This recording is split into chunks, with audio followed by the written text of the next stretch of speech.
Баршаңызға сәлем. Белгілі себепке байланысты ең алғашқы өткен to be тақырыбын каналға қайта салдым. Сіздер осы уақытқа дейін to be тақырыбын бірнеше рет өткен боларсыздар. Алайда мен осы жолы сіздерге to be тақырыбын ең оңай жолмен түсіндіретін боламын. Жалпы to be дегеніміз болу деген мағынаны білдіреді. Көмекші етістіктеріне келетін болсақ, am, is, are. Бұл көмекші етістіктердің қолданылуының өзінің реттілігі бар. Яғни кез келген жерге біз бұларды араластырып қолдана алмайды екенбіз. Сонымен, қолданылу реттілігін білу үшін алдымен есімдіктерімізді жазып алайық. Олар I, you, we, they, he және she. Аудармаларына келетін болсақ, I мен деп аударылады. You сен, сендер, сіз, сіздер. Көпшеде, жекешеде, сыпайы түрде қолданыла беріледі. We біз, they олар, he ол бала, she ол қыз деп аударылады. Сонымен біз есімдіктерімізді жазып алдық. Енді to be-дің көмекші етістіктерін қойып шығайық. I-ға am жалғанады. Ал you, we, they бұлардың барлығына бірдей are, себебі бұлар көпше түрде қолданылады. He және she-ге біз is көмекші етістікті жалғайды екенбіз.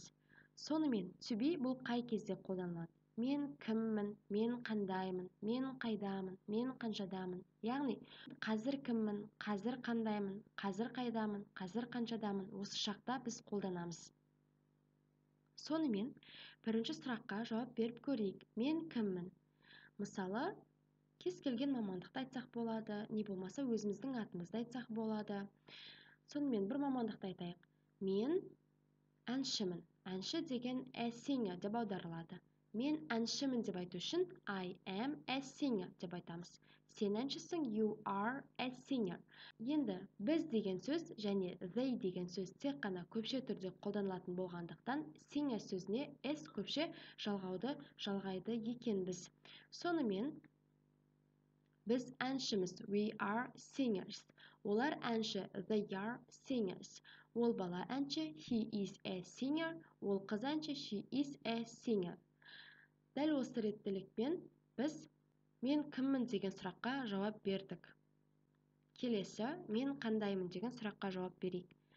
Мысалы, бұған кез келген сын есімді қолданамыз. Мен қандаймын, мен әдемімін, мен ақылдымын, мен атақтымын деген сияқты. Мысалы, сабырлы сөзін алайық. Сабырлы сөзі patient деп аударылады. Мен сабырлымын. I am patient.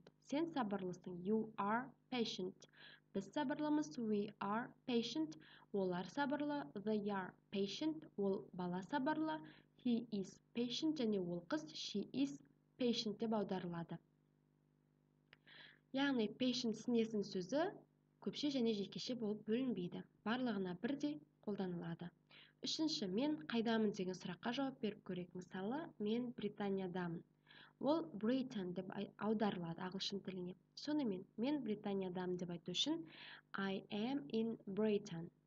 Сен Британиядасың, you are in Britain. Біз, we are in Britain. Олар, they are in Britain. Ол бала, he is in Britain. Ол қыз, she is in Britain. Бұл жерде in дегеніміз, яғни ішінде дегенді білдіреді. Британия, да, де, та, те деген жалғауларды осы біз inмен жазамыз. Соңғы сұрақты алдап көрейік. Мен қаншадамын? Мысалы, мен 10-дамын. Не болмаса, менің жасым 10-да деп айту үшін біз 10 years old деп айтамыз. Мысалы, мен 10-дамын. I am 10 years old. Сен 10-дасың. You are 10 years old. Біз 10-дамыз. We are 10 years old. Олар 10-да. They are 10 years old. Ол бала, he is 10 years old. Және ол қыз, she is 10 years old. Сонымен біз болымды сөйлемдерді құрап аяқтадық. Біздің құраған сөйлемдеріміздің барлығы да болымды сөйлем. Енді біздің айтуымыз мүмкін. Мен әнші емеспін. Не болмаса, сен әнші емессің, олар әнші емес деп. Яғни бұлардың барлығы болымсыз сөйлем болады. Ол кезде біз am, is, are көмекші етістіктерінен кейін not жалғаймыз. Сонымен, мен әнші емеспін деп айту үшін I am not a singer. Сен әнші емессің, you are not a singer. Біз әнші емеспіз, we are not singers. Олар әнші емес, they are not singers. Ол бала әнші емес, he is not a singer. Ол қыз әнші емес, she is not a singer. Дәл осы реттілікпен біз болымсыз сөйлемді жасап шығамыз.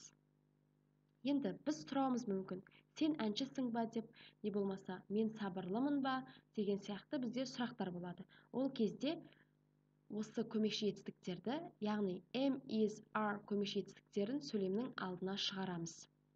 Сонымен, мен әншімін ба деп сұрау үшін am I a singer? Сен әншісің ба? Are you a singer? Біз әншіміз ба? Are we singers? Олар әнші ма? Are they singers? Ол бала әнші ма? Is he a singer? Сонымен біз болымды, болымсыз және сұраулы сөйлемдерді құрап үйрендік. Енді бірден болымды, болымсыз және сұраулы сөйлем құрайық. Мен әншімін, I'm a singer. Мен әнші емеспін, I'm not a singer. Мен әншімін ба, am I a singer? Бұл жерде I және апостроф M, I'm, яғни I және M-нің қысқартылған түрі. Сонымен қатар are not'ты біз қысқартып aren't деп айтсақ болады, is not'ты қысқартып isn't деп айтсақ болады. Бұл сөйлемнің болымсыз түрі кезінде. Егер сабақ сіздерге түсінікті болса, онда лайк басып, комментарий қалдыруды ұмытпаңыздар. Дәптер мен қалам алып, керек жерін жазып алуларыңызға кеңес беремін.